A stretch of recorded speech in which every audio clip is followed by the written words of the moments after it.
أعوذ بالله من الشيطان الرجيم. الله الذي خلقكم من ضعف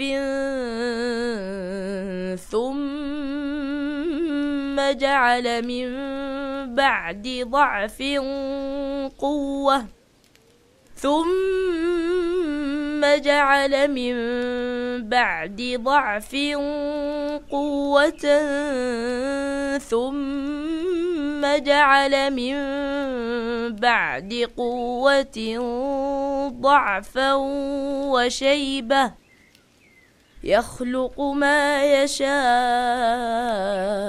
وهو العليم القدير۔ اللہ ہی تو ہے جس نے ضعف کی حالت سے تمہاری پیدائش کی، پھر اس ضعف کے بعد تم کو قوت بخشی، پھر اس قوت کے بعد تمہیں ضعیف اور بوڑھا کر دیا۔ وہ جو کچھ چاہتا ہے پیدا کرتا ہے، وہ سب کچھ جاننے والا اور ہر چیز پر قدرت رکھنے والا ہے۔